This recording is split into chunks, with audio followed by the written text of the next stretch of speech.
దేవుని పరిశుద్ధ నామానికి మహిమ కలుగునుగాక.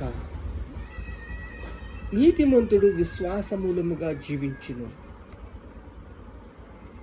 నీతి మనకు కావాలి అంటే మన పాపాలు కడగబడాలి, క్షమాపణ పొందుకోవాలి, కన్నీరు కార్చాలి. ప్రభు అయిన యేసు క్రీస్తు నందు ఇవన్నీ జరిగినప్పుడు నువ్వు నీతిమంతుడుగా తీర్చబడతావు. నీతిమంతుడు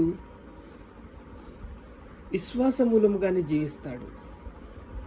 తన భక్తి, తన శాయశక్తులు అంతా కూడా నీతిని వెతుకుతాయి.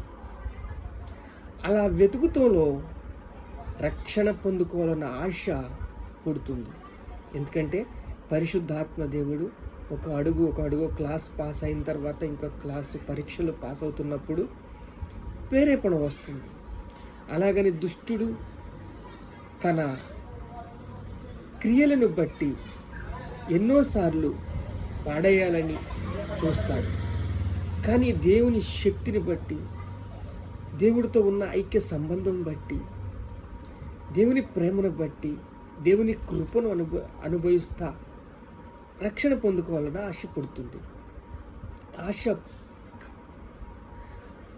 ఆశ భంగము కానేరదు అని చెప్పిన దేవుడు ఆ ఆశను నెరవేర్చడానికి తనకు ఎంతో శాంతినిచ్చి, సమాధానాన్నిచ్చి, కృపనిచ్చి తను నడిపించే స్థితిలో ఉన్నప్పుడు ఏలయనగా నీతి కలిగినట్లు రోమీయులు రాసిన పత్రిక 10వ అధ్యాయం 10వ వచనం, ఏలయనగా నీతి కలుగునట్లు మనుష్యుడు హృదయములో విశ్వాసమును పెంచుకుని రక్షణ కలుగునట్లు, రక్షణ పొందుకున్నట్లు తన హృదయంలో ఒప్పుకోవాలి. నోటితో ఒప్పుకొని హృదయంలో విశ్వసించి క్రీస్తు మృతుల నుంచి లేచాడని నమ్మితే, విశ్వసిస్తే ఆ విశ్వాసానికి తగిన ఫలము రక్షణ ఫలము. రక్షణ ఫలములో వరాలు, ఆత్మీయ వరాలు, దేవుణ్ణి ఎలాగ ఆశిస్తున్నావో, ఎలాగ ప్రేమిస్తున్నావో అలా మనుష్యుల్ని కూడా దేవుని దయందును మనుష్యుల దయందును వర్ధిల్లుటకు దేవుడు ఆశ చూపుతాడు.